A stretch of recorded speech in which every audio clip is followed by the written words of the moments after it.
Olá, meu nome é Rubens Janelli, sou professor universitário de design de produtos, sócio criativo da Atom Studios, youtuber e podcaster. E hoje a gente está aqui com Andrés Paralada. Se eu falei errado o nome, você me corrige, pelo amor de Deus, Andrés. Tá bom. Não, tá bom. Tranquilo. Tranquilo, fica tranquilo. É como diria Fica tranquilo. Tranquilo, é. Andrés Paralada é um designer industrial formado pelo Centro de Desenho Industrial Montevidéu, Uruguai. Hoje é o UCD FADU. Fez parte da equipe Alexander Neumeister na Alemanha, por cujo trabalho recebeu um Red Dot Design Award. Também representou o Uruguai no Salone del Mobile Milano, Itália. Foi palestrante do TED Talks Montevidéu em sua primeira edição. Professor visitante do Instituto Europeu de Design e ED São Paulo. Atualmente reside em São Paulo, Brasil, dirige Médio Design Cultura e Uno Industrial Design, com atividades no Brasil e Uruguai. É muito legal, a gente tentou falar com ele já algumas vezes, eu acho que já faz, sei lá, um ano atrás já, a gente se esbarra, vai e volta, e agora a gente conseguiu uma janela para falar.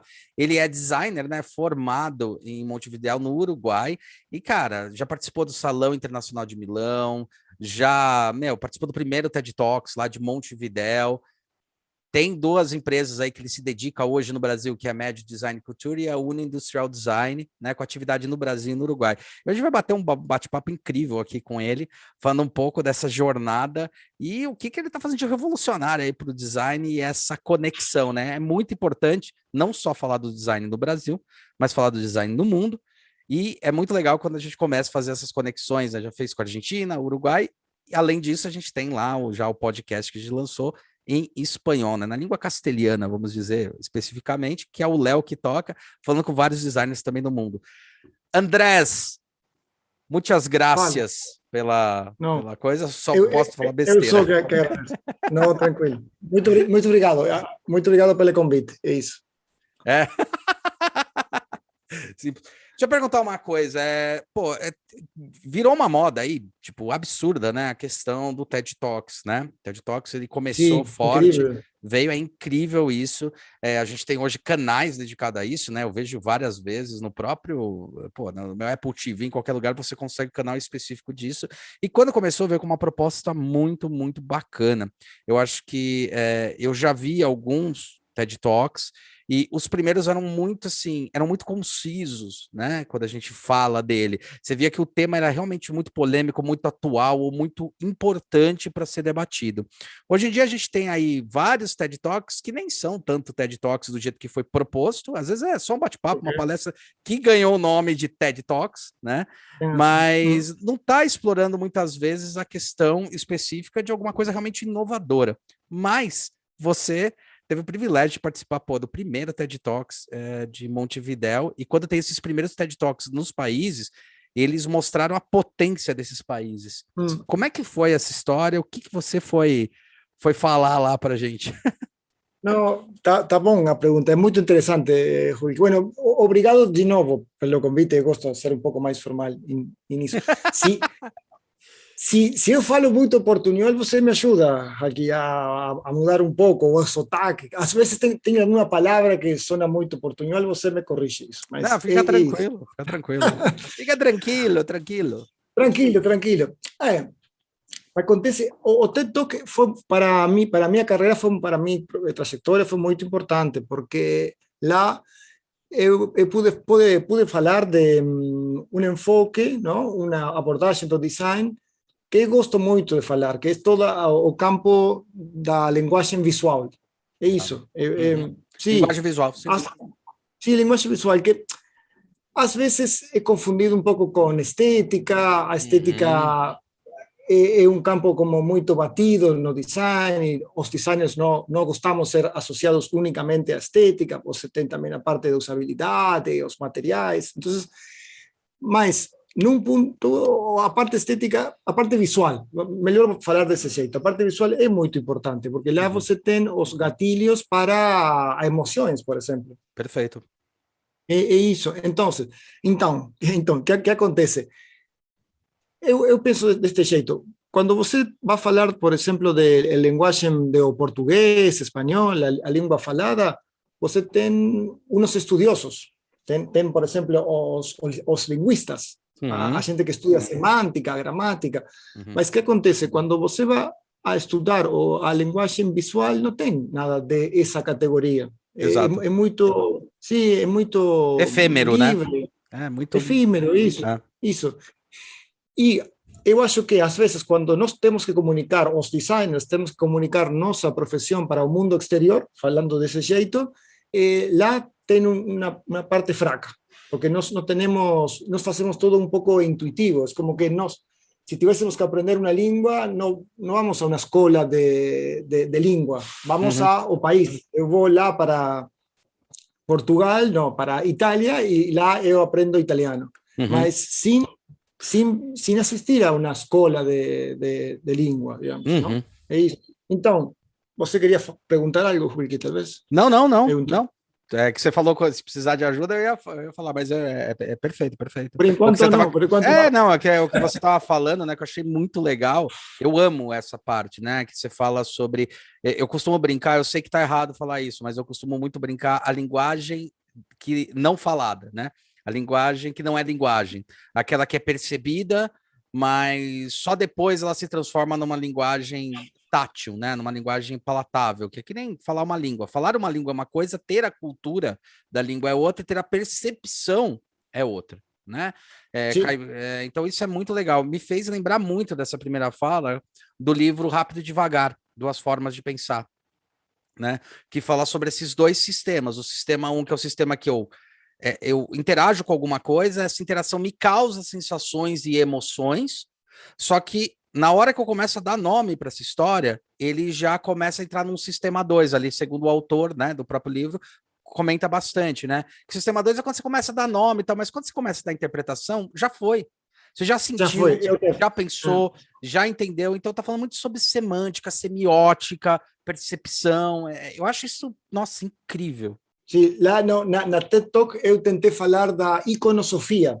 Nossa, que legal. Sim, eu inventei esse término que significa o estudo ícono, as imagens, não? Como as imagens podem ser, é como uma filosofia das imagens, não? Porque, tipo iconografia. Iconografia, sim, isso, mas um pouco mais pretensioso, não? Porque você fala iconosofia, como que fosse filosofia. De filosofia, sim, claro, irado, bem melhor. Era muito consequente para o primeiro TED Talk. Porque acontece isso, na cultura, se você pensa, por exemplo, a palavra história, tudo está muito relacionado com a escrita, com a palavra escrita. Por exemplo, quando o ser humano começou a desenhar na história, ninguém fala muito disso, não? Sim. Foi há 40.000 anos, 50.000. Hieroglifos e essas coisas. Sim, isso. Linguagem rupestre. Tão importante como, não, os artefactos, quando foram feitos os artefactos.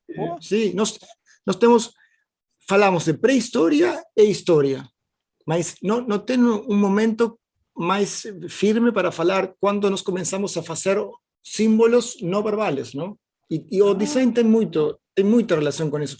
Nós deveríamos, os designers, nós deveríamos ter nossa própria classificação do tempo, não? Por exemplo, falar, não, isso, 8.000 antes de Cristo, ¿no?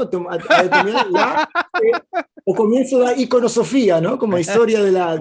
Genial, cara. ¿No? Sí, sería eso. Vamos usar porque, sí, entonces tenemos que tentar usar porque después você tem, eu acho que aqui no Brasil tem que ser igual que Uruguai, que muitas partes, os cursos que falam sobre desenho, sobre música, canto, pintura, eles são brincadeira, não? Ou seja, você tem os principais é matemática, idioma, língua, e depois o mundo das empresas funciona um pouco desse jeito, não? Você tem que aprender espanhol para fazer as leis, e matemática para desenvolvimento tecnológico, e para as empresas fica difícil, no final, entender qual é o lugar, qual é a posição da linguagem visual, não? E como os produtos comunicam prévio a eu poder utilizá-los, não? Sim. Sim, esse é um pouco o problema, não? Mas, bueno, ok, a TED Talk foi disso, falar da importância. Eu falei, mira, ainda está no YouTube a palestra. Eu falei legal. do... Ó, então, galera, Sim, vai estar embaixo, aí o YouTube, sim, nós o colocamos, link, tá? está em... Vai ficar espanhol pleno, mas dá para entender. Hoje em Eu dia tem analisei, tradutor, fica tranquilo. tem tradutor, não tem problema, sim, tem tradutor. Analisei algo muito legal, o pessoal que me conhecia lá no Uruguai ficou um pouco surpreso, porque eu falei da calça feminina. Como a calça femenina é um desenvolvimento e em comparação com a pílula anticonceptiva, você fala disso? Sim. No século XX. Isso. Pílula anticoncepcional, exatamente. Isso, anticoncepcional. Eu fiz um paralelismo entre um desenvolvimento tecnológico, que nós todos achamos que é muito legal, porque fica maior liberdade para as mulheres e para os homens, a pílula anticoncepcional. Perfeito. Em comparação com a calça feminina, que também libera de algum jeito a mulher. Mas como é algo de design, não é tão percebido como um avance social a calça feminina. É percebido como algo mais frívolo, ¿no? Algo mais superficial, ¿no? É uma prenda, mas tem tanto trabalho científico na calça feminina como en un desenvolvimiento de biología, de química, ¿no? Es muy semejante. Ok. Lá você tem um resumo da TED Talk, é isso. É isso. Isso. Mas que interessante esse trabalho da linguagem em si, né? Eu acho que a gente tem uma fraqueza, uma problemática de querer tentar ainda ter uma mentalidade, eu acho que talvez seja muito do Brasil, mas às vezes eu percebo isso no mundo, de tentar ainda dar nome às coisas, de não permitir que, às vezes, uma sensação é simplesmente uma sensação. Ela talvez não consiga ser moldada em aspectos, né? Então, tipo, qual a sensação que eu tive? Aí começa, né? Tentar dar nomes. E, na verdade, é a sensação, é a experienciação. E o design, né? A profissão de design, ele tem a habilidade de entender essa não linguagem, que eu brinco é falar não linguagem, né? Não linguagem, é melhor, sim, ajuda mais falar não linguagem, sim, tá bom. É que eu falo não linguagem, que eu sei que é uma linguagem não verbal, não verbalizada, mas eu comecei a perceber que ela é uma não linguagem porque antes mesmo dela se permitir existir, ela acontece, né? Então, você fez eu lembrar de 2 livros que são muito legais, um que é o Sapiens, Uma Breve História da Humanidade, do Yuval Harari, que ele fala sobre ele começa a estabelecer um negócio que foi muito interessante quando você falou, faltou um trecho, né? Faltou um espaço aí no espaço-tempo da história. E ele coloca um ser muito interessante, que eu até coloquei no meu trabalho de mestrado, que eu falei, cara, a gente sempre fala da Revolução Agrícola, a Revolução Industrial e agora a nova revolução, que o Toffler, que é outro livro que eu lembrei, que ele fala justamente da pílula anticoncepcional, como liberou as mulheres para a sexualidade e que foi importantíssimo, né? Que o Harari ele joga no livro, ele fala, cara, tem a revolução cognitiva, que ninguém fala. Éramos primitivos, e depois a cognição fez a gente perceber que nossas ações presentes tinham impacto no futuro, e não só impacto no presente. E a linguagem e a forma que a sociedade começou a se desenvolver começou a ser outra coisa. Então, antes mesmo, não existia ele fala, não existia aquela revolução que eu era o homem da caverna, de repente veio para a agrícola. Pô, falta um espaço, que é a existência desse homem, né? Você fez eu lembrar muito desses 2 livros, né? Quando comentam e discutem muito essa história. E me faz lembrar também de muito uma discussão que o Flusser fala, né? No mundo codificado, em relação a isso, né? Como é que você consegue trabalhar isso, exemplificar isso, trabalhar isso, quando alguém fala, eu preciso realmente fazer isso funcionar, porque eu sei que a gente faz a pesquisa qualitativa, entende essas necessidades, como transportar isso, como fazer isso realmente existir? Sim, é muito legal.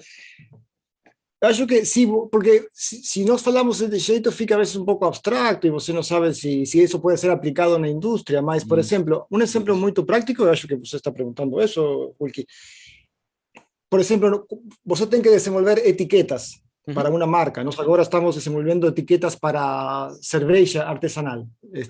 Ainda estamos trabalhando para o Uruguai, com o Zoom agora é muito mais simples. Então, o que acontece? A empresa fala com nós, porque eles acham que nós temos que fazer algo bonito. E nós começamos a estudar os códigos dos concorrentes. Perfeito. Nós falamos, então, ponto 1, você tem que olhar, bueno, quais são os concorrentes? Você tem aqui 5 concorrentes.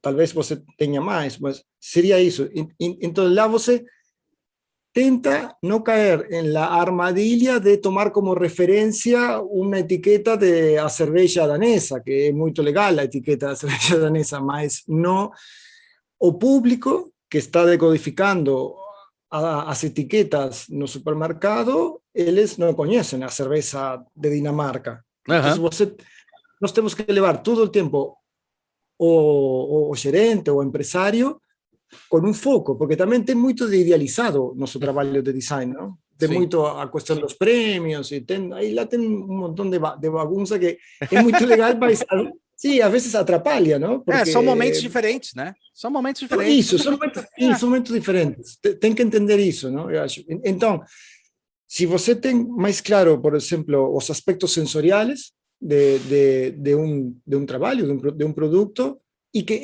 esos aspectos sensoriales activan ciertos valores. Perfecto. Y esos valores son los que construyen una marca. Porque siempre o empresario ele está muy focado, depende de la empresa, mas muchas veces está enfocado en la funcionalidad del producto. Eles falam, no atributo e não no benefício, né? Isso.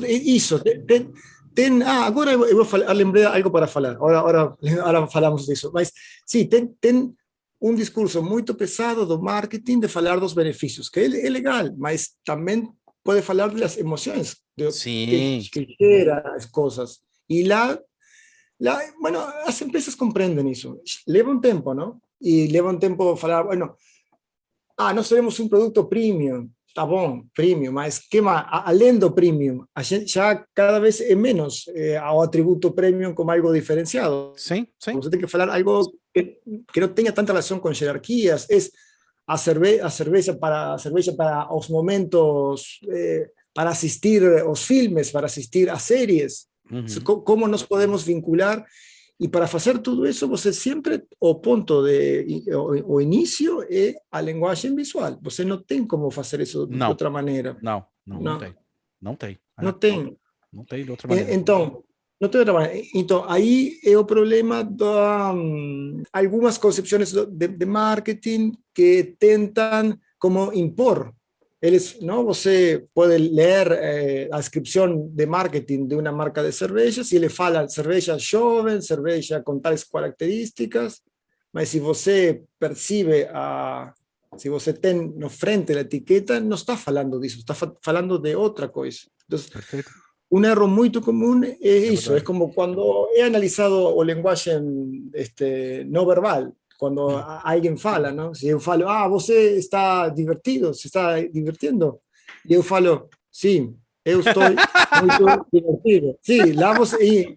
Não é isso. O corpo fala, né? Aquela coisa. O corpo fala, isso. E você tem muitos produtos que... Não muitos, sim, eu acho que sim. Nós temos que falar desse jeito. Tem muitos produtos que têm esse erro, não? Tem, então, mas é interessante isso que você está falando, porque eu acho que um dos pontos aí da questão do marketing é que às vezes ele não entende, às vezes a empresa não entende que investimento de marketing ou alguma coisa relacionada a marketing é sobre um ponto focal que é o momento da venda. E daí também a linguagem de momento de venda, ela é muito estabelecida com o momento histórico que a população está, né? Então vamos dizer assim, de repente está todo mundo feliz com a seleção uruguaia, vamos dar como exemplo aí, e daí tipo, vender uma cerveja falando sobre a seleção uruguaia, legal. E o marketing, eu acho que esse que é o problema, né? Existe uma coisa que é a linguagem mais duradoura, então eles tentam pautar nesses pontos, né? E não pautar na verdadeira essência do valor daquele produto. Então, o produto tem que ser, os valores dele tem que ser atemporais em relação ao produto. Quer dizer, uma coisa que eu comento muito sobre a Disney, sobre a Apple, sobre a Coca-Cola, né? Que vem muito daquele conceito do Simon Sinek do Golden Cycle, que é falar assim, a essência. Então, a Coca vem de felicidade, né? Não importa onde e como, né? Mas ela vem de felicidade. Então, como eu vou transmitir sempre esta felicidade para algum ponto? Isso é uma questão de proposta de marca. E tem uma outra coisa que é a percepção do usuário, e aquela percepção que ele não sabe dizer o que é, né? Eu gosto muito de uma coisa que eu acabei aprendendo quando eu fui aprender línguas há muito tempo, que é a palavra blue. Né? No Brasil, azul, cara, tudo bem, tudo maravilhoso, tudo incrível. E nos Estados Unidos é o sad, né? É o cara que tá triste, tá? Então, Está você triste. usar linguagens simbólicas para cada também cultura é muito delicado. E é isso que você está falando, né? Quero passar a expressão de alegria, boto tudo azul em alguma coisa. No Brasil, beleza. Os Estados Unidos falam, meu, não tem nexo, eu não sinto isso, né? Porque também tem uma questão do enraizamento cultural, da questão da linguagem, do que eu quero comunicar, e uma outra coisa que você falou, essa questão do premium. O que é ser premium? Né? Às vezes, para um. Eu lembro que tem um case muito legal do grupo Fórmula 1, que é aqueles, né, hotéis, né?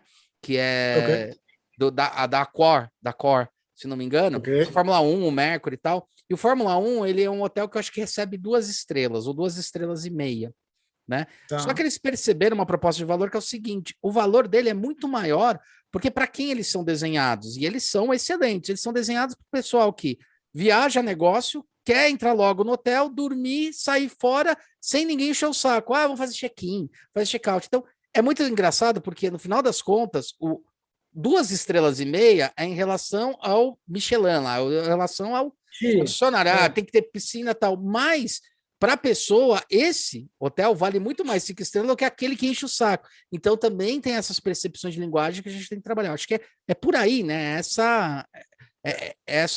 Esse equilíbrio, né? esse equilíbrio. Sim, nós ainda associamos muito o design a algo requintado, não? Que Uhum. às vezes é requintado, mas muitas vezes não é um problema de requintado, é um problema de dar no foco, não? De juntar a proposta da empresa com os consumidores, os usuários, não? É um E pouco a mais isso, não? semântica dele, né? E a semântica A semântica, sim. dessa linguagem. Eu lembrei disto, Rui, escuta, mira, se você lembra na Bauhaus, eu gosto muito de falar da Bauhaus, da história do design, acho que é muito interessante para nós entender agora. Então, eles tinham tudo aquilo como o curso, o curso preliminar, Aham, que aham. lá eles brincavam com a linguagem visual, eles faziam un tipo de producto que às vezes é confundido com arte, não? É uma escultura de materiais, mas é um exercício, não? E acho que esse tipo de procedimento, de metodologia, ainda não foi suficientemente explorada. Porque Concordo. lá, isso, porque, por exemplo, para definir os valores de uma marca, você poderia desenhar uma etiqueta experimental y después tentar, a partir de una etiqueta, tentar definir los usuarios, por ejemplo. Uhum. ¿No? Estamos muy acostumbrados a ir del lado verbal al no verbal. Mas Uhum. nós também podemos fazer de outro jeito, que foi o que fiz a Bauhaus. Eles fizeram como uns brinquedos e depois foram a parte verbal. Ah, aqui nós temos uma cadeira, mas ninguém olhava uma cadeira lá. Foram do visual, do no verbal ou do no linguagem ao linguagem. E Uhum. lá, por isso, às vezes, não é tão fácil vincular o design com o marketing. Nós falamos, tem que fazer um equipo multidisciplinário. Às vezes funciona, depende, mas muitas vezes não é um tema de multidisciplinário. Sim, porque são visões que Se brigam um pouco. chocam, né? Se chocam, né? Choca.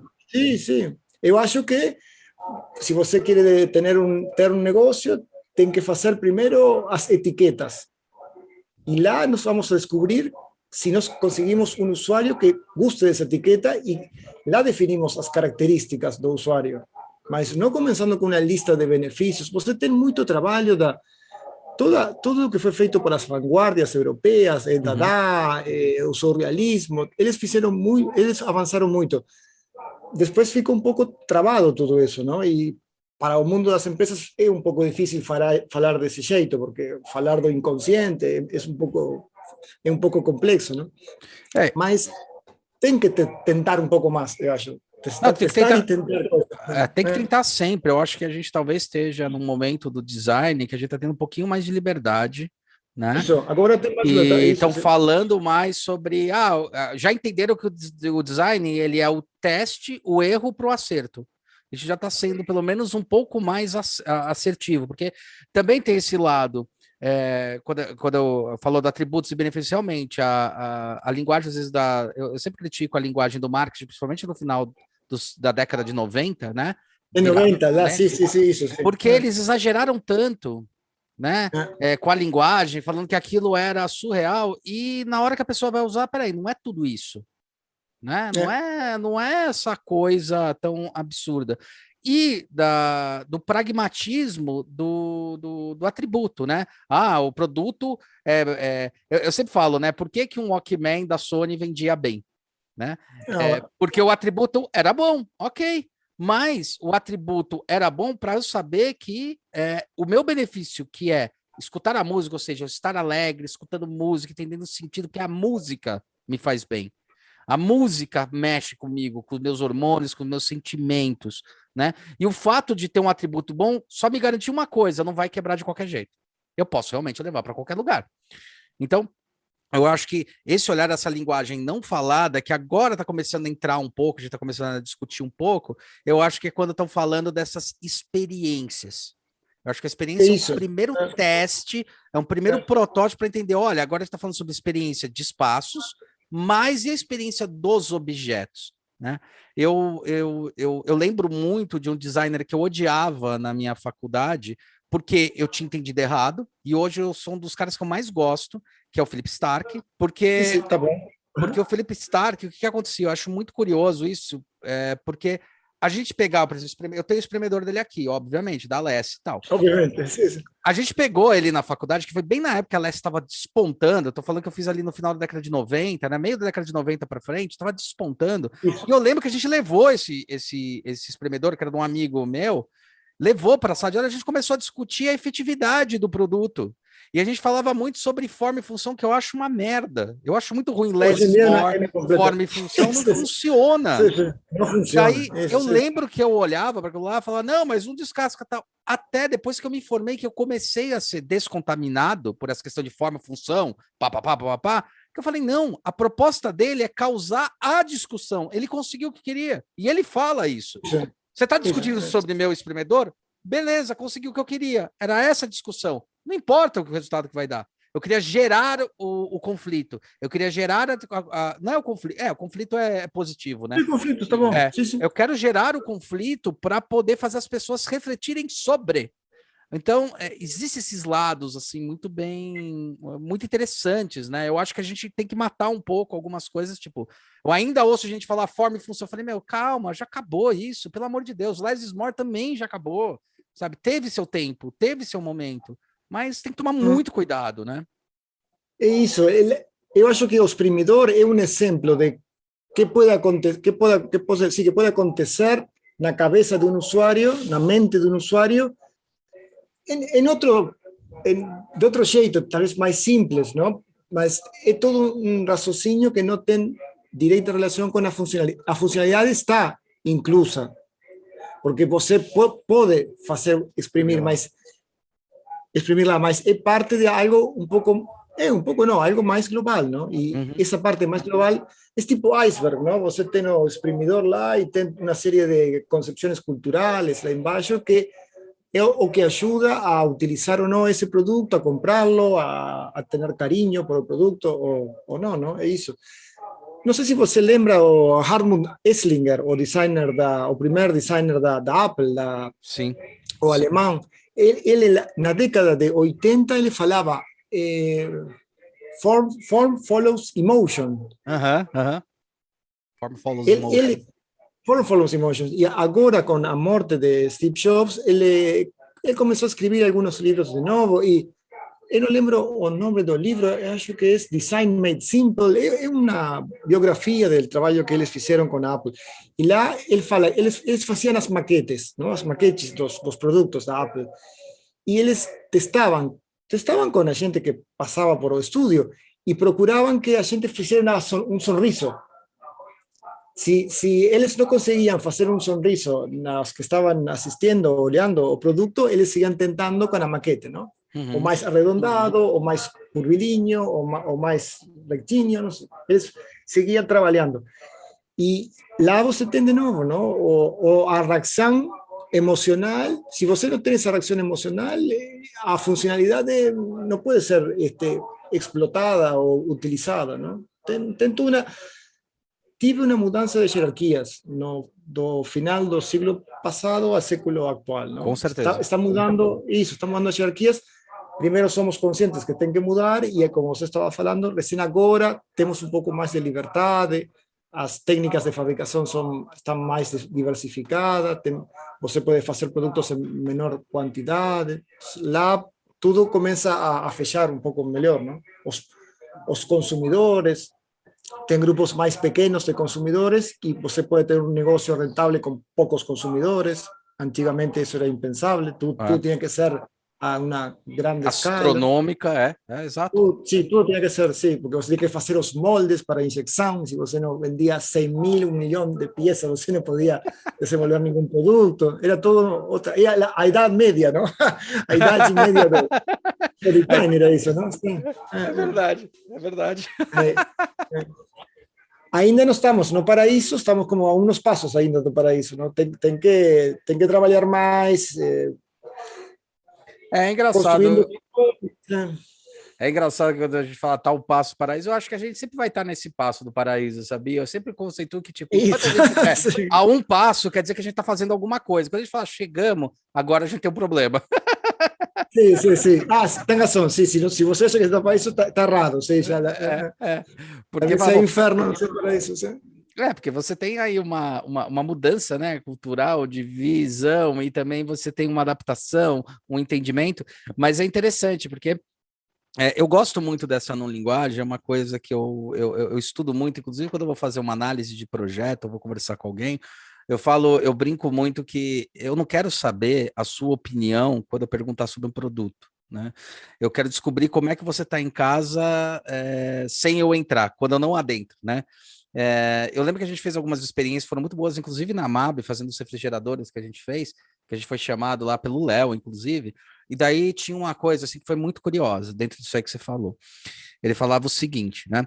Que ele fez uma pesquisa, Fox Populis, Ok. né? Fez uma pesquisa quantitativa, né? Então perguntou para as pessoas o que elas gostariam dos refrigeradores. E as pessoas falaram mais espaço interno. Ok, fizeram o Ok. refrigerador com o maior espaço interno que podiam no mercado na época. E não foi um líder de venda. Falou, meu, o que aconteceu? Na verdade, ele vendeu mais pelo design externo, que quem desenhou, inclusive, na época foi o Marcos Batista. Ele desenhou, Ok. tal. E, cara, não foi aquele sucesso que, pô, a gente pesquisou, tal. O Marcos Batista já havia saído da MAR, mas ele fazia consultoria e eu participei dessa equipe de pesquisa dele. Então, eu estava ali no front fazendo a pesquisa. E teve um momento que a gente usou esses conceitos. Falou, olha, tem uma linguagem que é uma linguagem não falada, tá? Que é uma linguagem não percebida, que eu quero descobrir o que o cara está fazendo. Porque eu pensava muito no conceito do que o Henry Ford veio falar, depois o Jobs veio trazer, que é se perguntar para as pessoas, nem elas vão saber responder o que elas querem fazer, porque elas não sabem qual é o próximo passo. Não é a função delas, é a função de um designer fazer isso. Nossa profissão O é para designer isso, da empresa. Sim, né? sim, sim. Da empresa fazer isso. E daí eu lembro que a gente foi em umas casas e falou assim: a gente começou a entrevistar, falou: posso te entrevistar? Pode, mas a gente não falou que ia ver o refrigerador. E daí a gente fez com 25 pessoas, eu participei de 5 entrevistas. E uma delas foi muito legal, e elas foram todas muito legais, porque eu teve um momento que o nosso objetivo era chegar na geladeira. Mas a gente falava que ia lá simplesmente para conversar com a vida dela. Sim, sim, é assim que você tem que fazer para É. não preparar o consumidor, senão você está Isso, preparado. não Sim, sim, sim. preparar ele. E daí a gente confrontou e corroborou para uma coisa que todo mundo sabia, mas em pesquisa não aparecia, porque o cliente ele mascarava, a gente brinca, eu até brinco, né? Todo mundo mente. E mentir não quer dizer algo negativo. Mentir, às vezes, são as máscaras sociais. Eu quero derrubar elas. Isso. Eu quero entender as sensações. E eu lembro que sempre a gente chegava na geladeira, a geladeira tava uma bagunça, né? Que legal. Tava uma Ok. zona, assim, a gente tirou foto de um monte e tal, tava uma bagunça. E daí a gente perguntava para eles, falava, bom, a gente tinha um conceito, óbvio que a gente parte de uma premissa, que nem você falou, que a premissa era, poxa, por que as geladeiras dos clientes, ou quando eles comentam, é diferente da geladeira da minha casa? Ou a minha casa está errada, ou o cliente está mentindo, né? E daí a gente começou a reparar coisas que a gente reparava. Então, por exemplo, aqui no Brasil é normal, pote de sorvete com feijão, outros vasilhames com produtos dentro, você colocar Magipack em produto e colocar na geladeira, tem um monte de coisa. E daí a gente descobriu que o mais espaço interno não era o tamanho, mas era a organização desses espaços. Então, eu tenho prateleiras grandes e altas, mas eu não consigo organizar as coisas de uma maneira lógica. Então, a pessoa traduzia como espaço interno, mas de fato era organização. Organização. E daí foi planejado uma geladeira muito mais organizada. Hoje em dia, a maioria das geladeiras já são um pouco mais organizadas dentro desse conceito. Então, isso é uma linguagem não falada. E também tem outra coisa com questão de... Eu gosto muito das cores, né? Eu sempre brinco que eu gosto muito das cores, porque as cores, elas representam mais do que a gente possa dar de significado para elas. Elas têm um contexto histórico, elas têm um contexto sensorial, um contexto espacial, né? Então, quando você vai usar uma cor, usar alguma coisa, ela está relacionada a essas percepções. Agora, é legal porque a gente acaba mostrando depois, com o funcionamento, né, com a aplicação do que a gente fez, que aquilo lá está funcionando, né? Que aquilo lá está sendo refletido de alguma forma, certo? É isso. Eu trabalhei muitos anos com Focus Group e lá acontece que não é tão simples. A vezes nós também achamos que é muito simples fazer perguntas e receber as respostas, mas é isso, não? Você tem que entender o processo de semioses, que é isso, não? Que o cliente, o consumidor está respondendo está em lugar de outra coisa. É sempre isso, não? E se você toma tudo muito literal, lá dá errado, não? Por isso tem, a vezes, uma lenda negra, uma lenda preta. Eu acho que você que legal, lenda preta, que legal. Lenda preta dos Focus Group, lá, sim, mas eu trabalhei muito e no começo é um pouco difícil, porque você acha que tem que fazer o que o cliente está falando, não, mas você tem que decodificar o que ele está falando. Perfeito. Quando ele começa a falar, as letras são pequenas, faz um pouco mais grande, não. É como você estava falando, eu não perguntei se você acha que as letras são grandes ou pequenas. Eu quero que você me diga se isso aqui você acha legal, bonito, feio. Depois, os tamanhos, inclusive as cores, são avaliadas de outro jeito, mas importa muito a primeira reação. Depois já é muito racionalização, não? Isso. E às vezes, desculpa, Julio, pero pode acontecer que as mesmas empresas, por exemplo, você tem as geladeiras, não? E você tem eles falam tantos litros, não? 120, não lembro os números habituais. E eles, quando vão à loja, percebem esses números. E quando são perguntados, falam desses números.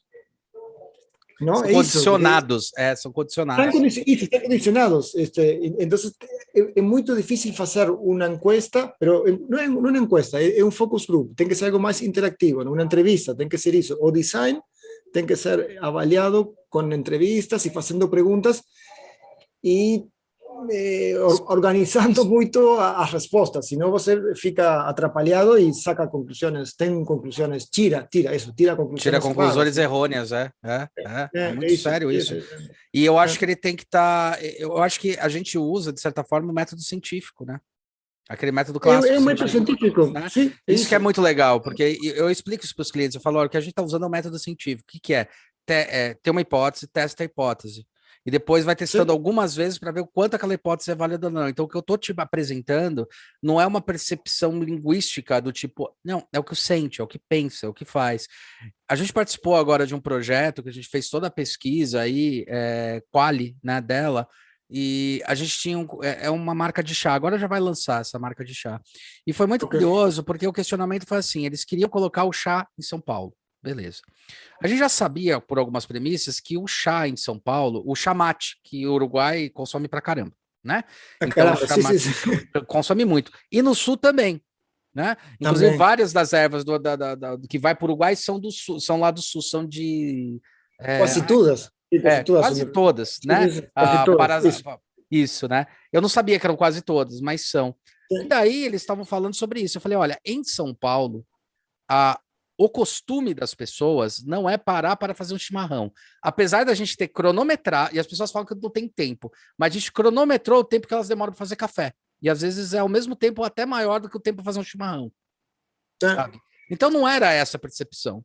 num dos momentos a gente falou, tá, como a gente pode ensinar para os paulistas que chá é tão bom quanto café? E sabe o que a gente descobriu na pesquisa? Que não tem nada a ver. Chá é uma Ok. coisa, café é outra.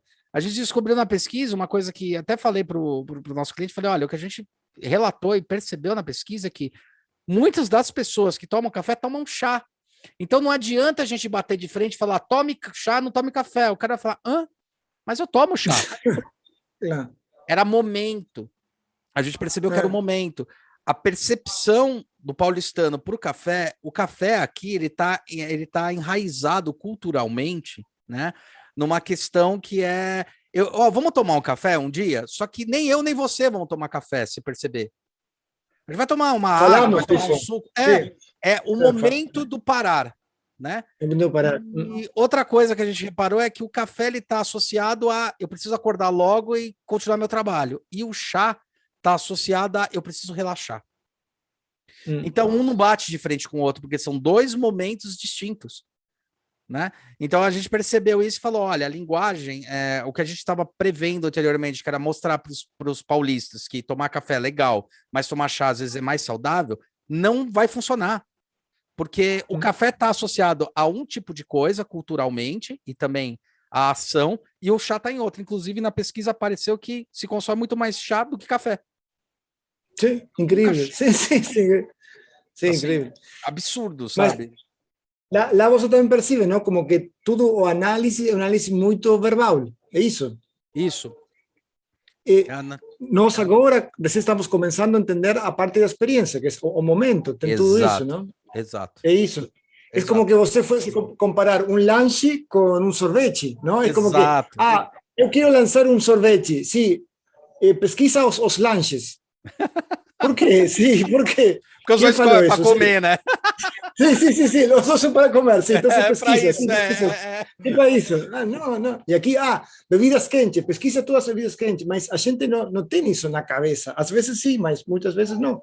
Se vocês pesquisaram que o mais importante é o momento, tem que ir por outro lado, não? Exato.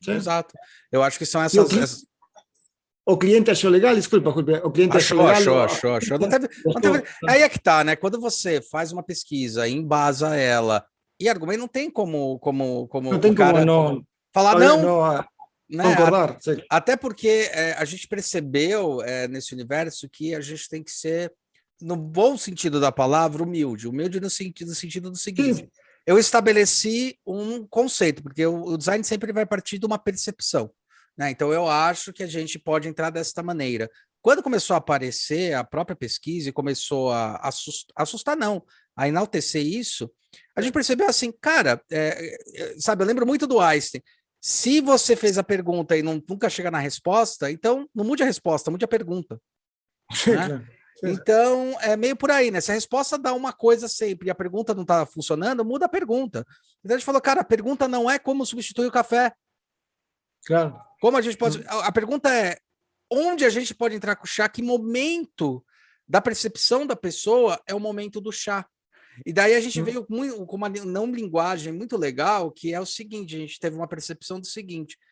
O ser humano, como um animal, como um ser existente, como um bicho, como um ser, né, existente na natureza, ele tem, por propriedade dele, pela biologia dele, né, aquela sensação do círculo circadiano, né? Então, quando anoitece, o meu corpo produz endorfina, agora eu não lembro todas, serotonina, agora eu não lembro, vai produzir. Melatonina. Porque tá anoitecendo e meu corpo biológico percebe isso. Por isso que luzes mais que são mais do entardecer geram isso, e não o inverso, né? Que muita gente fala, vamos botar uma luz mais aconchegante porque o amarelo é aconchegante. Não! É aconchegante porque a biologia percebe isso. Então a gente começou a associar muito mais ao momento do final do dia. Então o chá funciona bem no final do dia, quando a gente vai fazer isso daí, a experiência, quer dizer, estou relaxando e o meu corpo está pedindo, então vamos dar ao corpo esse tempo.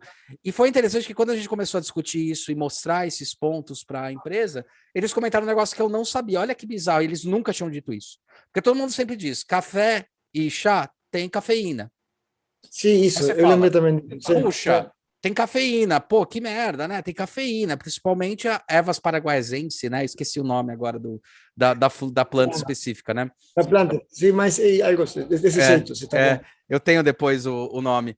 E daí foi interessante que ele falou o seguinte: eu não sabia disso. Ele falou: o café tem cafeína, mas a cafeína presente no café ela dá um bust, né? Ela dá uma turbinada na sua percepção. Então você toma em 5 minutos, você pá! O chá tem a cafeína, mas a propriedade da cafeína do chá faz você aos poucos ir se desligando ou ir se Ok. ligando, não é no momento só. Então o Mais chá ele é mais dosificado, sí, mais por isso, dosis. ele vai mais equalizado. Por mais que então é muito engraçado, você olha para um chá, olha para uma coisa e fala assim: "Ah, tem cafeína". Vou evitar, mas a cafeína de um age de uma maneira, a cafeína do outro age de outra, né? Então daí isso ele nunca tinha dito. Eu falei: "Porra, então tá aí, cara. É por isso que o chá é usado do jeito que é usado, né? Não é a cafeína o problema, é o quanto isso vai causar no ao corpo do biológico do ser humano". E daí foi interessante, que daí a gente conseguiu fechar nessa linguagem, né? Fechar Sí, nessa proposta, né, estratégica. sí, y la voz tem dois tipos de conceitos, porque a cafeína é uma palavra da química, uma palavra química, e o chá é uma palavra da tradição, não? É verdade, É isso, né? é um fato. Como você compatibiliza todas essas coisas, lá é o interessante. A vezes achamos que o consumidor, ele va, como que fosse uma espécie de científico, que ele vai dizer, ah, É, tem cafeína, é isso. Se fosse um produto para as academias, talvez sim, os consumidores vão olhar as miligramas, mas em um produto mais tradicional, como é o chá, é avaliado de outro jeito, eu acho, não? e eu acho que tem uma outra coisa, você fala, botou um ponto muito interessante. Eu acho que o consumidor também se engana, E um né? pouco sim, acho Porque que sim. Sim. como o mercado começa a colocar para ele, ah, cafeína é isso e tal coisa é isso, quando ele vai ler, ele nem entende o que está lendo. Ele acha que Sim, sim, sim. entende. E que é isso que eu falei da cafeína que eu achei interessante. Tipo, ah, tem cafeína no chá, então não posso tomar. Não, você pode, é outro tipo de ação. Então, existem preconceitos formados. E daí eu acho que é legal, porque daí parte a não linguagem. Como é que você prova, né? E aí eu acho que a neurociência veio com o teste cego para meio e corroborando com isso. Isso eu acho bem legal, né? Fala assim, ah, então isso é melhor que isso? Então tá, prova isso aqui, o que você acha? Nossa, isso aqui é uma delícia, tal, mas você falou que preferia Coca, isso aí é Pepsi. Eu acho que foi a grande primeira experiência que foi. Que eu acho que são essas percepções, tá? Eu acho que a gente trabalha com uma linguagem que estão nesses dois pontos. Uma é a percepção por causa da embalagem do produto do continente, e a outra é a percepção do conteúdo, né? E como você aproxima, como você comunica esses dois. E quanto mais perto você aproxima é o que eu acredito, você aproxima uma linguagem da outra, uma percepção da outra, você tem um produto muito mais assertivo. Eu não vou falar de Sí, eficiência, vou falar de coherente, assertividade. tem mais grado de coherência, tem mais coherência na comunicação. Agora lembrei de um psicólogo de Estados Unidos, James Hillman. Ele fala que nós somos uma sociedade anestesiada, é a palavra em Sim, português? sim, anestesiada. Anestesiada. Ou Ele fala, por anestésica, exemplo, né? Anestesiada. anestésica. Anestesiada, né? Eu acho que é isso. Por, sí, isso, porque, por exemplo, alguém poderia ressaltar as qualidades sensoriales nos supermercados. Você tem as frutas, por exemplo, beterraba, e você tem pequenininho os benefícios. Nós estamos de volta a isso, não? E talvez o consumidor gosta da experiência da beterraba e se você consome um produto que é agradável, independentemente das características, já isso é bom. E muitas vezes nós, por a linguagem empresarial que tem outros parâmetros, não é tão fácil falar desse jeito, não? Sim. Tem que ter uma tabela com as características e muitas vezes, se o produto é bom para a mentalidade, as crenças das pessoas, já é um ponto muito bom para trabalhar. Relevante. E muito relevante. Isso. Muito relevante isso. Isso me faz lembrar um negócio, um conceito que eu acho muito bom, muito bem empregado, que é o comfort food. Né? A comida confortável, né? Que até tem um exemplo fabuloso dentro do próprio Ratatouille, aquele desenho, que é quando o cara ele vai comer e ele lembra da infância e aquilo é um momento. Então esse comfort food ele está muito mais associado não às qualidades do produto, mas a sua experiência com aquele produto. Sim. Né? Sim. Com aquele produto que eu digo, aquele alimento. Né? Alimento, sim, sim. E a gente tá, eu acho que a gente tem que trabalhar essa linguagem, acho que essa linguagem é tão é tão rica, mas ainda não é valorizada, ainda tenta se colocar valores científicos ou expressões nela, que eu acho importante e tal, né? Importante, isso. Mas não representa a sensação. Às vezes bate, mas às vezes não bate. Né? É aquela história, eu acho muito louco essa questão da língua. Nossa, eu amo essa coisa. Y por ejemplo, sí, todas las asociaciones o sí, asociaciones de ideas que son desencadenadas cuando você olha un producto o si você es una comida, você está testando a comida, tem una tecnología lá también. Às vezes eu gosto de falar disso, que você tem muitas tecnologias, não é somente a tecnologia dos materiais, também tem a tecnologia das associações de ideias. E lá isso pode ser também estudado cientificamente, porque as pessoas associam tais cores, que tem que ser estudado caso a caso. Não é possível falar, às vezes é falado que o vermelho, paixão, às vezes sim, mas em um banco... Às vezes é sangue.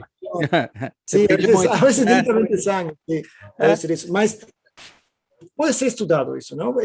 Hoje você tem os mind maps e tem muitas ferramentas que ajudam a compreender isso, que descrevem melhor a experiência, não tanto a funcionalidade, que é o conceito um pouco mais velho, não? Que eu acho que é aquela coisa, né? Eu sempre gosto de comentar que não é que um substitui o outro, um amplia o potencial do outro. Amplia, sim. Eu acho que ele amplia esse potencial. Uma coisa que eu queria te perguntar também, a gente está chegando aí a 1 hora, infelizmente, mas até tem um tempinho a mais. Mas uma coisa que eu queria te perguntar é o que é esse médio design cultura e o Uno Industrial Design? O que pretende? Como é que você está fazendo toda essa conexão Brasil-Uruguai? Quais são as coisas que você vê que são parecidas com as culturas e que são diferentes? O que está agregando isso nesses dois movimentos que você está encabeçando? Ok. É assim, nós temos Industrial Design, lá nós falamos dos serviços clássicos de design. Nós podemos falar outro momento. Mas pode falar, não se preocupa. Sim. Acontece assim, lá no Uruguai nós não temos muitas indústrias. É um país muito pequeno e o desenvolvimento industrial é muito baixo. E mais agora, as últimas 2, 3 décadas, como todos sabemos, aconteceu uma desindustrialização geral da maioria dos países do mundo, a favor da China, naturalmente. Então, nossa concepção de design industrial tenta seria como o design na sociedade industrial, seria isso. Quando nós falamos industrial, é por esse jeito. Talvez agora nós poderíamos falar o design na sociedade pós-industrial. Perfeito. Mas como fica um pouco estranho, nós falamos design industrial, que muitas vezes é associado ao design de produto, é um nome um pouco retro, mas nós gostamos disso, que seja um pouco retro. Sim, é isso. Porque a vezes tem design, é uma palavra que é utilizada em muitas áreas, e às vezes fica um pouco confuso, você fala, não, estamos desenhando as políticas públicas, e lá é um advogado, ele não é um designer, mas agora é falado desse jeito. Então, design industrial às vezes ajuda, e também design faz referência a todo o que tem que ver com o sensorial, e indústria a como isso é baixado ao sistema comercial. Também podemos falar de design comercial, é um pouco isso.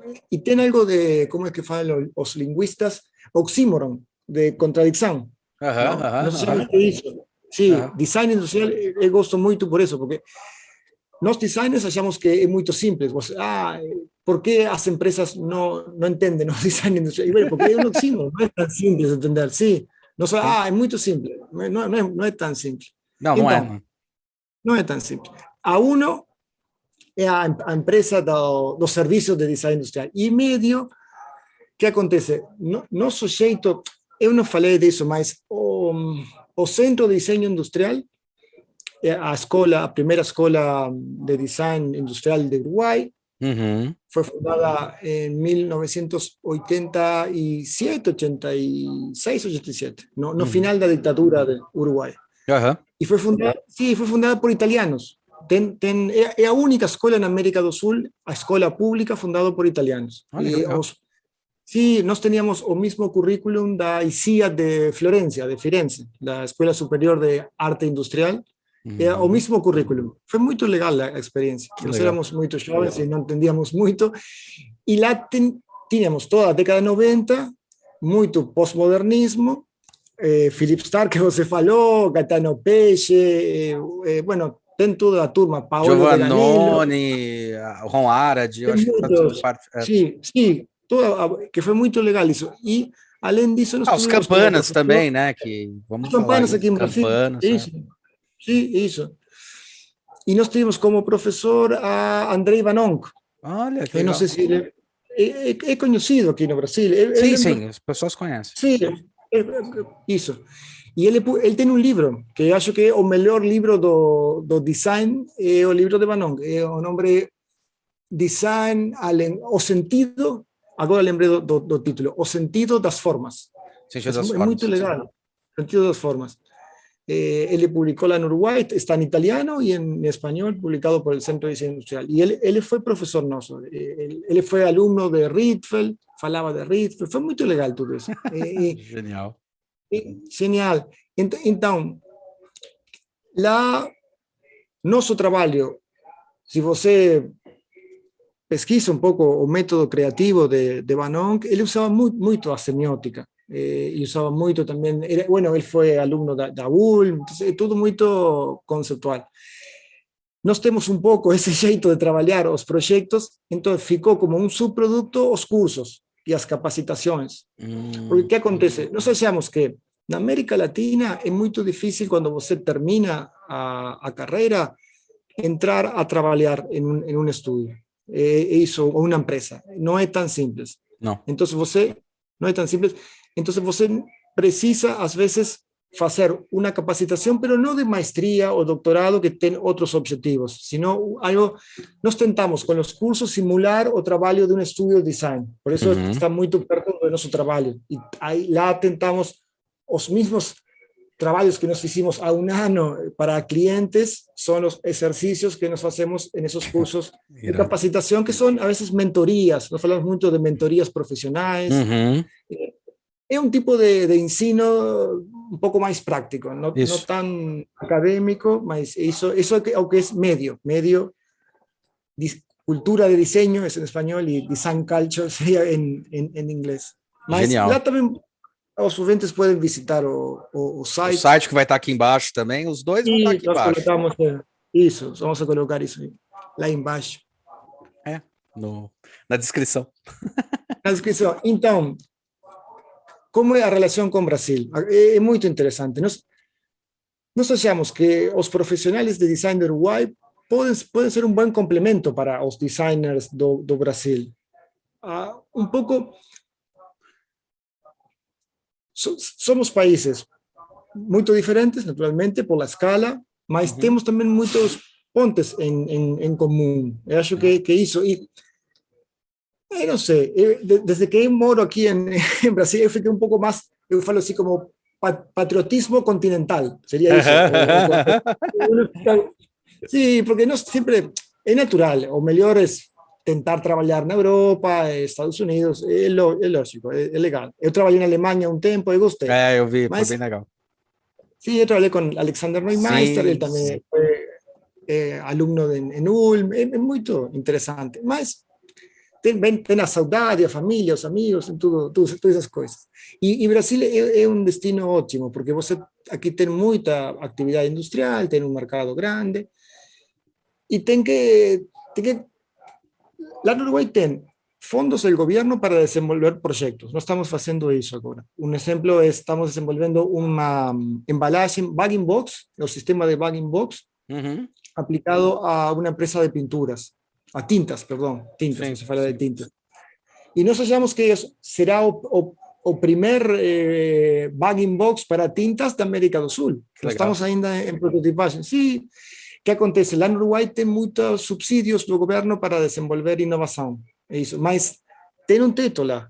Lá é que eu percebo a complementação.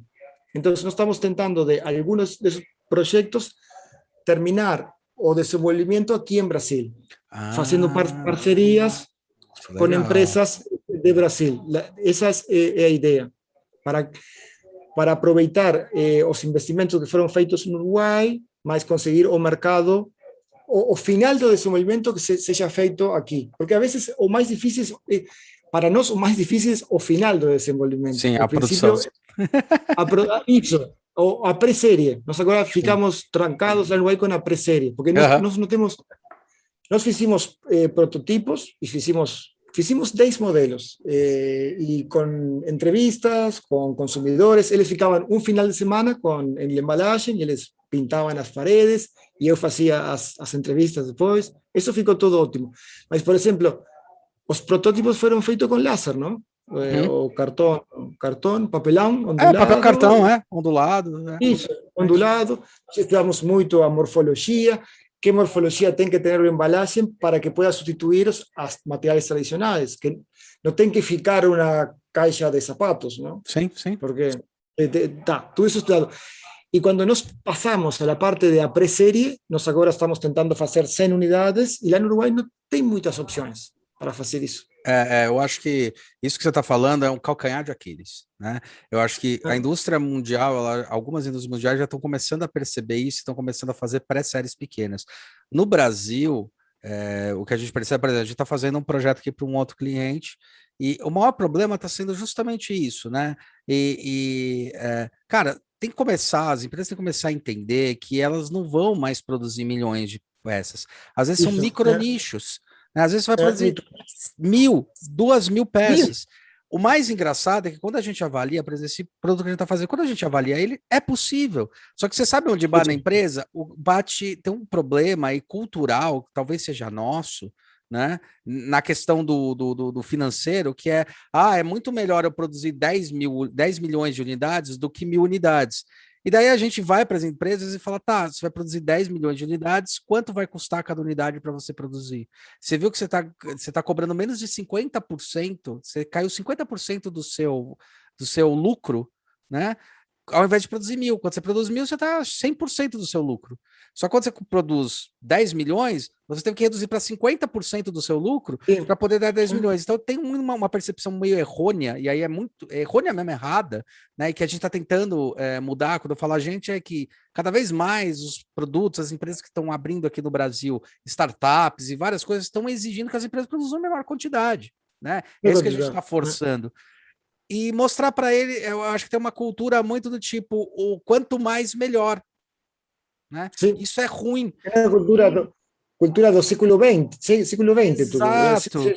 Que é aquela velha história que a gente sempre comenta, né? Eu bato muito nessa tecla, que é muito ridícula, na verdade. Eu sempre fico assim, eu fico abismado.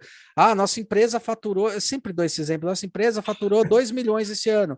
Faturamento não me diz nada. Quanto você pagou para faturar 2 milhões? Talvez você tenha investido 1.900.000 e para você faturar 200 mil, você investiu 50, quer dizer, você teve 150 de lucro e muito menor dor de cabeça, né? Então eu acho que isso tem que começar a ter percepção, porque a gente bate muito nisso, a gente está fazendo um produto que ele vai funcionar no mercado, a gente fez a pesquisa, ele acontece, ele existe, ele faz sentido, só que ela tem que ser, as empresas têm que entender isso, tanto que foi engraçado, numa das empresas que a gente estava comentando aqui, ele falou, não, mas não vale a pena fazer só 2.000 peças e tal, não sei o que lá. Eu virei para ele e falei, não, mas só para você entender, o cliente vai pagar o molde, então você não precisa amortizar os 2.000 pelo molde. Não, mas aí já dá. Eu falei, então, tipo, ele sabe que existe um custo de molde, ele vai pagar, e depois ele tem um custo do produto, a gente quer saber o custo do produto. Eu não quero que você amortize o molde por cada produto, senão não faz sentido, porque ele já sabe da produção. Então a gente tem uma dificuldade sim, mas tem várias empresas já começando a ter com essa consciência. Vai mudar ainda mais, não? Mas é um problema também, tem uma palavra que agora está de moda, o mindset, não? É um tema de mindset, as empresas, e às vezes as reuniões a veces un poco curtas, y você está con o fornecedor y você tenta repetir que o cliente va a pagar o molde y a veces ele no comprende, tem que repetir reforçar a ideia, a vezes dá certo, a vezes não dá certo, mas aos poucos vai ir mudando. Eu acho que é muito legal isso, não? E toda a revolução digital também ajuda a isso, não? A que Ajuda muito. a administração da empresa possa ter muitos tipos de produtos, os nichos, a publicidade no Instagram, tudo tem relação com isso, não? Sim, Um tudo, pouco tudo. Tem muita relação. assusta um pouco porque é algo novo, não? E ainda tem poucas empresas que estão organizadas desse jeito, mas cada vez vai ser mais as empresas. Na verdade, a grande discussão essa daí é aquela famosa indústria 4.0 que está chegando. A grande discussão é que o chão de fábrica ainda não chegou na 4.0, ela ainda está com a estrutura e o pensamento da industrial, da revolução modernista, né? Daquela modernista, né? Então, é difícil. Algumas já estão conseguindo. A gente já vê, por exemplo, máquinas da HP que são impressoras que já produzem os moldes de metal. Já produzem esse molde. E outras que eles já estão tentando desenvolver, que são máquinas que vão conseguir produzir produtos sem molde. Então, assim, existe essa revolução, mas ainda está em alguns passos, ainda é difícil, entendeu? Porque é difícil. É uma mudança, é muito interessante quando você lê alguns escritores, o Domênico De Masi falava bastante disso, o Alvin Toffler, né, e alguns mais atuais falando bastante, que é uma mudança radical de mindset. A gente está acontecendo uma revolução, que é uma revolução igual que aconteceu na Revolução Agrícola para a Industrial.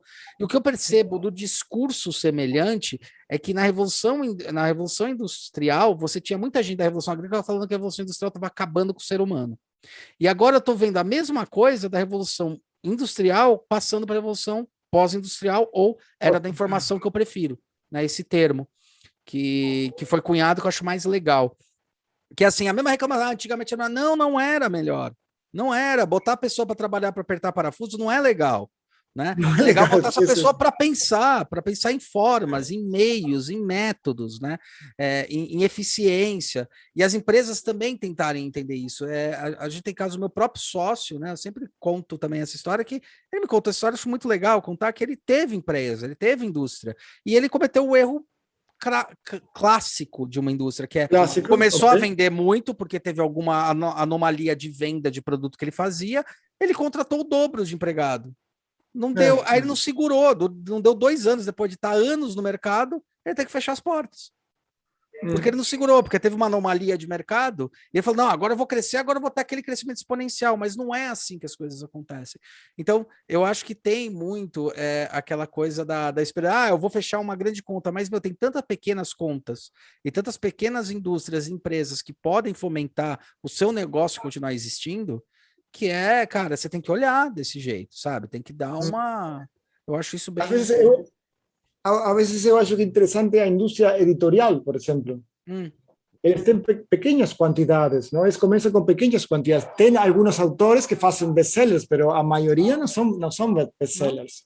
Lá você faz pequenas tiradas e eles têm toda uma lógica para trabalhar, que lá não depende de uma alta tecnologia para a fabricação, mas é um tema cultural, não? Que eles já estão acostumados a trabalhar desse jeito. Você poderia também tentar ter algumas estratégias. Eu acho que já tem algumas coisas acontecendo, isso é um fato. Esse editorial que você falou é bem interessante, sabe por quê? A gente, por exemplo, a gente fez um PDF lá, e a gente quer publicar um livro agora, em forma de livro. A gente entrou em contato com algumas empresas que publicam um livro, bonitinho. Quantos você quer? Quero 100, é possível? É possível, isso, sim. Porra, e há 10, 15 anos atrás, ou quando eu fiz a faculdade, lá 20 anos atrás, 21 anos atrás, cara, você falava de um negócio desse aqui no Brasil, tinha a Burt, que era uma gigantesca de gráfica. Né? Você falava, quero fazer 1000 cópias. Não, é impossível. Ué, então me explica agora que é impossível. Né? Então, assim, eu acho que tem adaptação, tem entendimento, tem entender que os nichos, porque assim, a gente começa com a questão de alguns produtos, e é legal, porque eu sempre achei, na minha mente, pesquisando muito algumas coisas em cima disso, para mim, sempre o consumidor foi o cara que deu a bola da vez. Só que antes ele não tinha tanta voz, mas ele dava a bola da vez para saber se o produto ia para frente ou não. Agora está muito mais forte isso. Né? Fica mais claro isso. Fica mais claro. escancarado. Faz um produto não bom, legal. Ou você até começou na indústria a fase que era você fazer produtos meio personalizados. Mas a gente começou com coisa assim: o carro você quer dentro rosa, azul, amarelo. A gente consegue. Agora, o carro vai ser personalizado, entendeu? Tênis já são assim, né? Já tem, a Nike já faz isso há um bom tempo, né? E eu acho que ela vai evoluir, você vai na loja da Nike, eu acho que a Nike ou a Adidas, os dois têm a mesma proposta de valor, né? A mesma proposta, muito semelhante. Muito semelhante, né? Com linguagens diferentes, mas é muito semelhante. Mas eles falam assim, o que você quer do cabidal? A sola, a não sei o que lá, monta e você traz. Na China, meus sócios, que é chinês, já foi milhões de vezes para lá, né? Que ele desse meio de importação, exportação, negócio, ele já teve algumas apresentações. Falou, cara, eu já cheguei lá, eu não lembro que estado que era. Falou, cara, eu paro na frente da banquinha ali e eu monto meu celular, eu trago um celular totalmente novo. Um celular. Fala, põe esse componente, põe isso daqui, ele monta e traz o celular, se ele quiser. Um celular bom. Sabe? Bom, sim. Né? Então, eu acho que tem que começar a ter essa percepção, né? Eu acho que a indústria 4.0 ainda tem que evoluir muito para isso e tem que ter essas lógicas. Que não fique como que nós precisamos tanto da tecnologia. É legal a indústria 4.0, mas talvez o conceito da indústria 4.0, mas não sempre as máquinas. Também é legal as impressoras, porque, por exemplo, eu acho que ficou claro com a expansão da China e dos países asiáticos, que não tudo é feito de forma industrial. Sim. Você lá tem muito trabalho manual ainda. Então, muitas vezes, quando nós falamos das revoluções industriais, nós esquecemos a outra parte, que é que não tudo é industrial, e agora não tudo vai ser tampouco digital. O design ajuda a compreender um pouco mais a parte social. Eu acho que pode ser isso, não? Então, é importante, quando você fala de indústria 4.0, vem os conceitos de fabricação digital, prototipado, tudo isso é ótimo. Mas também você pode fazer algo muito semelhante com tecnologia mais tradicional. E acho que isso pode ser um pensamento. Acho perfeito, porque eu acho que essa que é justamente a discussão, né? Quando eu coloquei a indústria 4.0, eu estou falando justamente nesse viés, né? Eu acho que a gente está retornando a um momento que é interessante historicamente, que é o Arts and Crafts, né? Oficinas de ofícios, né? Ofício, sim. Que é o olhar, os makers, também tem os makers são exatamente as oficinas de ofício. E quando eu falo da indústria 4.0, é aquela indústria que não está falando de máquina, porque máquina já foi. A gente está falando de como fazer com que esse novo modelo de indústria que está por surgir atenda essa demanda. Porque é o olhar ao humano, é o olhar à pessoa, é o olhar ao projeto dedicado a um tipo de nicho, a um tipo de lugar. Mas eu não ficar escravizado a tipo, eu tenho que produzir 10. Não, às vezes eu produzi um lote de 50, é 50 e acabou. Né? Ter a experiência. A gente tem um pouco dessa experienciação curiosa quando a gente fez os baldes de pipoca para cinema, né? Tem uma coisa que eu sempre descrevo que eu acho muito interessante nessa história, que os baldes de pipoca eles são temporais, né? Então, quando a gente vai criar, às vezes pedem só para a gente desenvolver, mas a gente cria em cima, a gente insiste em fazer pesquisa com o público antes de desenhar, porque eu sei que ali vai ter a experiência da pessoa ao ver o filme. E aquela experiência ela é expandida com o objeto. Ele tem uma representação simbólica do momento em que eu vou ver aquilo que eu guardei tanto. Ajuda, sim, tá bom, sim. E eu quero que essa experiência continue. Então, uma coisa que na pesquisa apareceu bastante foi coisa do tipo, eu comprei um balde, comprei alguma coisa, no dia seguinte eu olhei e falei, é só um balde, é só um copo. Como aquilo pode ser ainda a continuidade da experienciação? E é interessante quando eu falo isso, porque assim, é um balde que é preparado para quê? 150 mil peças, que tem molde, acabou. Nunca mais vai ser produzido. Então, essa indústria, e daí a gente está tentando mostrar que essa indústria de brindes, principalmente para as empresas que trabalham com a gente para o desenvolvimento, brinde não é brinde para o usuário. Brinde é uma experiência que ele leva para casa. Né? Então, a gente começou a perceber isso. Quando eu falo da Síntese 4.0, é baseado nisso que você está falando. Jamais em máquinas. Não, é baseado nisso. ela tem que se revolucionar porque as pessoas estão pedindo isso, porque a gente está falando sobre um momento emocional. A gente está falando sobre a percepção do que você está estudando e cada vez está ficando mais escancarado, né? Se a pessoa não sente, se ela não se percebe parte da experiência por sinais, simbologias, percepção, entendimento e um monte de coisa, ela, assim, é o que a gente fala para as empresas, ela não vai consumir, porque ela não se percebe, não adianta. Se fosse tão fácil criar uma marca e vender, eu brinco, né? Se fosse tão fácil criar uma marca e vender, entender que é só criar uma marca, cria uma marca e fala, ó, tô vendendo. O que é a sua marca? Minha marca é minha marca, eu tô vendendo. Cara, tem tantos os passos, né? Para falar assim, o que é a Apple? A Apple é uma marca que vale bilhões. Não, a Apple era uma porcaria de uma marquinha que estava numa garagem e ela começou a entender qual era a relevância que ela tinha que entregar, né? Por mais que as pessoas estejam enganadas, né? É muito louco isso, porque você fala assim, o que a Apple vende? Eu estou falando sobre essa confusão do público, né? O que a Apple vende? As pessoas falam tecnologia. Não, a Apple vende facilidade. É para você se sentir tecnológico, mas na verdade ela está vendendo uma usabilidade muito simples. Só que para chegar nisso, putz grila, teve que ter, né?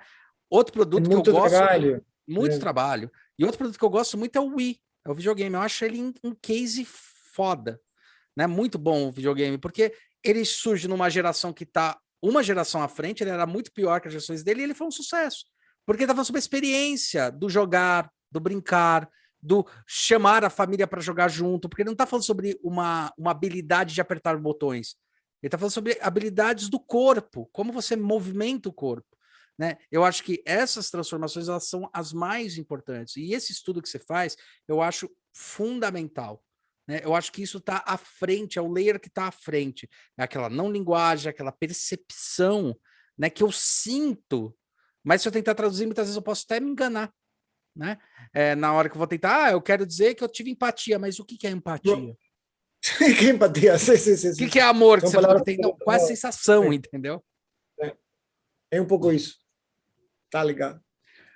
Eu queria te agradecer muito, muitas graças. Eu só que agradeço, Jorge. Muito obrigado novamente pelo convite. Muito interessante a fala.